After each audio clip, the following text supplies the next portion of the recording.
दोस्तों, भारत और रूस के द्विपक्षीय संबंध आज इतने ज्यादा मजबूत हो चुके हैं कि इनकी तुलना हम रूस और भारत के संबंधों से भी कर सकते हैं। और अब इसी की कड़ी में फ्रांस भारत के साथ अपने डिफेंस पार्टनरशिप को और भी ज्यादा मजबूत करने की तरफ आगे बढ़ रहा है, जिसके तहत भारत फ्रांस से वह हथियार खरीदेगा जिसे लेकर अमेरिका ने अपनी एड़ी चोटी का जोर लगा दिया था। पर अब आखिरकार भारत ने फ्रांस को अमेरिका के ऊपर चुन लिया है। बड़ी बात तो यह है कि यहाँ पर दो काफी महत्वपूर्ण हथियारों की खरीद की जाएगी, जो हिंद महासागर के क्षेत्र में चीन को ध्यान में रखकर की जा रही है। तो चलिए इस विशालकाय डील को डिटेल में समझने की कोशिश करते हैं, लेकिन उससे पहले अगर आप हमारे चैनल पर पहली बार आए हैं तो चैनल को सब्सक्राइब कर बेल नोटिफिकेशन अवश्य दबा लें, जिससे डिफेंस से जुड़ी ऐसी इंटरेस्टिंग वीडियो आप तक सबसे पहले पहुंच सके। दरअसल दोस्तों, आपको पता है कि अगले कुछ ही समय में पीएम मोदी फ्रांस पहुंच जाएंगे और वहां पर दोनों देशों के लीडर साथ मिलकर बातचीत करेंगे। साथ ही फ्रेंच प्रेसिडेंट पीएम मोदी के साथ एक काफी शानदार डिनर भी होस्ट करने वाले हैं। ऐसे में इस बात की उम्मीद सभी को थी कि इस विजिट के दौरान भारत फ्रांस के साथ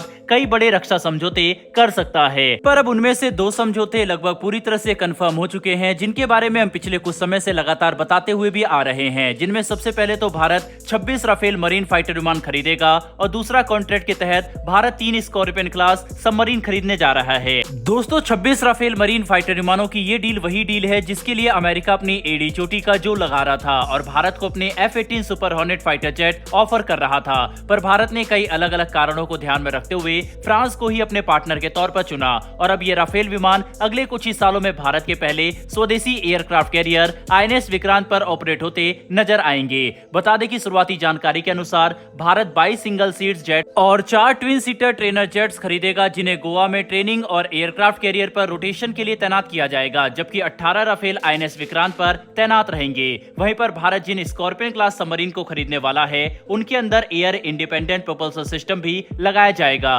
साथ ही इनकी मैन्युफैक्चरिंग भारत के अंदर मझगांव डॉक लिमिटेड शिपयार्ड में की जाएगी। बता दें कि स्कॉर्पियन क्लास सबमरीन भारत पहले से ही ऑपरेट करता है, जिन्हें हमने प्रोजेक्ट 75 के तहत खरीदा था और शुरुआती दौर में से 6 सबमरीन के ऑर्डर दिए गए थे, जिनमें से 5 सबमरीन भारत को मिल चुके हैं और इसका आखिरी सबमरीन इस साल के अंत तक भारतीय नौसेना को मिल जाएगा। ऐसे में कलवरी क्लास के 3 अतिरिक्त सबमरीन के ऑर्डर देना भारतीय नौसेना के लिए काफी बड़ी बात है, जो हमारी क्षमता को कहीं गुना ज्यादा बढ़ा देगा। बता दें कि फ्रांस के साथ होने वाली इन डीलों की टोटल कॉस्ट 90,000 करोड़ रुपए से ज्यादा की हो सकती है, जो कि एक काफी बड़ा आंकड़ा है। दोस्तों, जैसे ही भारत को ये 3 अतिरिक्त पनडुब्बियां डिलीवर कर दी जाएगी, उनके बाद भारतीय नौसेना के पास 8 नई बेहद ही एडवांस और शक्तिशाली डीजल इलेक्ट्रिक सबमरीन मौजूद होंगे, जिनका इस्तेमाल हम हिंद महासागर में निगरानी और हमले के लिए आसानी से कर सकते हैं। साथ ही इसी दौरान भारत परमाणु पनडुब्बियों पर भी लगातार काम कर रहा होगा, जिसके लिए फ्रांस के साथ हमारी पार्टनरशिप तेजी से आगे बढ़ सकती है।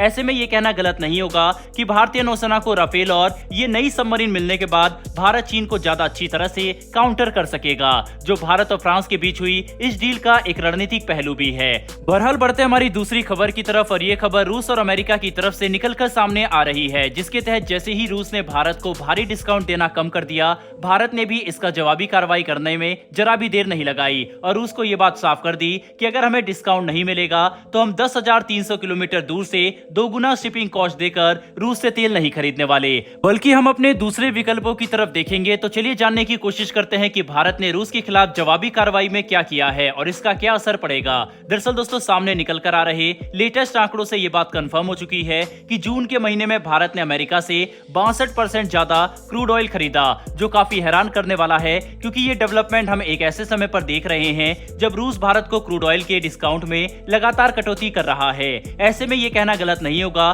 कि भारत ने रूस का जवाब देने के लिए ही अमेरिका से भारी भरकम मात्रा में क्रूड ऑयल खरीदना शुरू किया, ताकि हम ये दिखा सके कि भारत किसी एक देश के क्रूड ऑयल का मोहताज नहीं, बल्कि आज भारत के पास कई अलग अलग देशों का विकल्प मौजूद है, जिसमें अमेरिका, सऊदी और इराक जैसे देश शामिल हैं। वहीं पर आज से कुछ महीनों पहले तक रूस भारत को 42% तक क्रूड ऑयल सप्लाई किया करता था, जो कि आज 35% तक सिमट चुका है और ये सिर्फ इसलिए हुआ क्योंकि रूस भारत से शिपिंग रेट 2 गुना चार्ज कर रहा है और हमें पर डिस्काउंट हमें ना के बराबर दे रहा है। ऐसे में भारत के लिए रशियन क्रूड ऑयल ज्यादा बड़ी मात्रा में खरीदना और सिर्फ एक सप्लायर पर निर्भर होना बिल्कुल भी अच्छा नहीं था, जिसकी वजह से हमने अमेरिका से अपने क्रूड ऑयल की खरीद को बढ़ा दिया। साथ ही हम ये भी देख सकते हैं कि कैसे रणनीतिक मोर्चे पर भारत और अमेरिका की साझेदारी पिछले कुछ सालों के मुकाबले कहीं गुना ज्यादा मजबूत हो चुकी है। ऐसे में एनर्जी रिलेशन भी अगर मजबूत होते हैं तो ये अमेरिका को भारत का और भी पक्का पार्टनर बना देगा। फिलहाल दोस्तों इस वीडियो में इतना ही, लेकिन आपके हिसाब से रूस से कटौती करते हुए अमेरिका से ज्यादा तेल खरीदना आपकी राय में क्या ये भारत का सही फैसला है या फिर नहीं? अपनी राय कमेंट बॉक्स में लिखकर जरूर बताइएगा। साथ ही हमारी आने वाली डेली डिफेंस और वर्ल्ड अफेयर से जुड़ी